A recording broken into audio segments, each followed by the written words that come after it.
ISIS is targeting your children, your nieces, nephews, younger brothers and sisters. All because those are going to be the ones who are going to be easily influenced into joining their cause. So what we're going to be talking about today is how ISIS is influencing them to join the cause. We're going to start out with the 5 W's. Who, what, when, where, why, and then we'll wrap it up with how. So who? You have ISIS. What are they doing? They're influencing the minds of the younger generations to join the cause. Where are they doing it? Not only are they doing it in Iraq and Syria, but they're doing it all over the world because they have the means. When are they doing it? Today, tomorrow, months from now, even years from now, because their tactics have changed. And why are they doing it? Because it's easy. If you influence the mind of the younger generation, you can influence the future. And then how? And in explaining how, we're going to have to go over a little bit about Islam, what they're being taught with the Quran, as well as the different types of Islam. And then we'll go into the younger generations and what they're being taught. And lastly, we'll end with propaganda and what's being shown around the world. So starting with Islam. Islam is a religion that follows the Quran. And what the Quran is,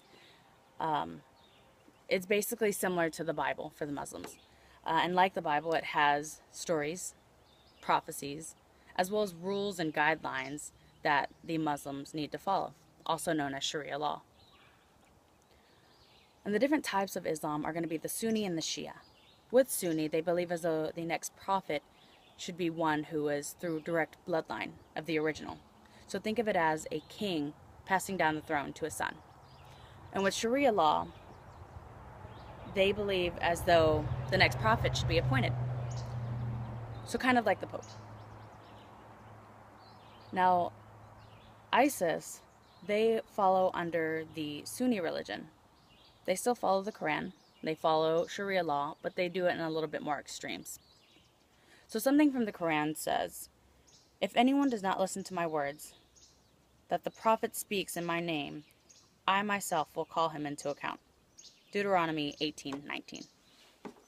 So basically saying, if you don't listen to me, there will be actions taken, good or bad. And that's what's being taught to our younger generation. They're being taught the interpretation of ISIS, the extremist ways of the Sharia law and how one should act. And they're having more influence than their parents. Their parents are teaching either Sunni or Shia religions, but how is ISIS having more effect? Well, for one, they have bribes, they have candy, money, fame. They'll tell them they'll have glory, and a lot more. They all have protection.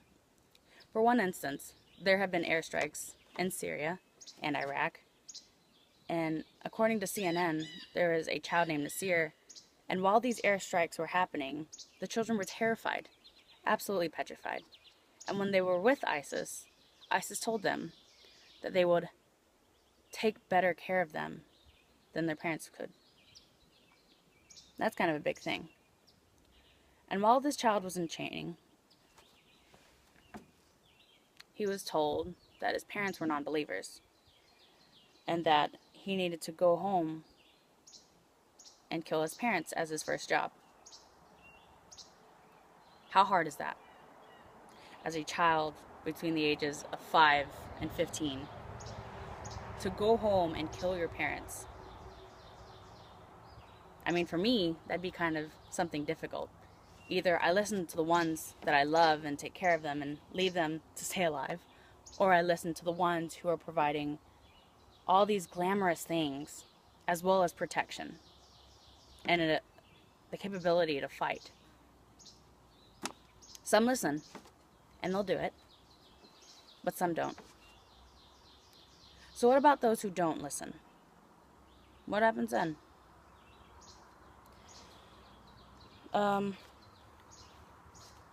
For one thing, there are things like propaganda. So they'll have videos as well as speeches. Some videos are on YouTube that are quite hilarious, might I add.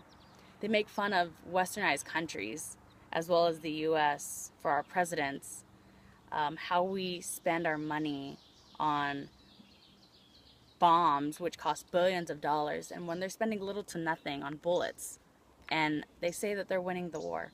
And after watching more and more of these, it almost makes them seem more superior to most countries. And I don't know, if I was a teenager watching that stuff, I'd be drugging. After watching memorial videos of those who have given their lives and they're said to be memorized for the rest of their life, that would hook me in. If I was a teenager trying to find myself, I would want to be remembered. I would want to be loved and belonged. That'd be perfect for me.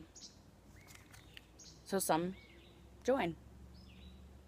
But what if that's still not working? What if that's just not enough for them? Speeches aren't good enough. Videos aren't good enough. So then we'll do something a little bit more homeland. We'll have a little bit more laws enforced to increase our numbers. So that's what they're doing. In Al Jazeera, or excuse me, in Syria, they say that there are laws being enforced. According to Al Jazeera, all males 15 and older need to register their names and addresses with the police of Raqqa. Well, that's scary. They have a little bit more information on you, and they know how old you are, and they're going to try and get you to join. So what happens if you join and you don't want to be a part of it? Well, you try to flee, and you'll be punished. Whether it be whippings or executions. I mean, same thing goes to if you haven't even joined and you're trying to flee. You're trying to get your family out of the war you want no hand in. Same thing.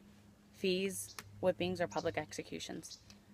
These are all things that ISIS is doing to try and force people as well as convince people to join. So it brings back the question, why are people joining?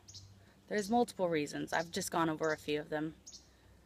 One being the Quran and how it's being interpreted. Another is how the younger generations are being influenced and how ISIS will have protection and money and glory and fame. And lastly, you have the propaganda and rules and laws that are being inflicted to increase their numbers. To me, ISIS is a terrorist group. But to others, they are known as freedom fighters. Where do you stand on this poll?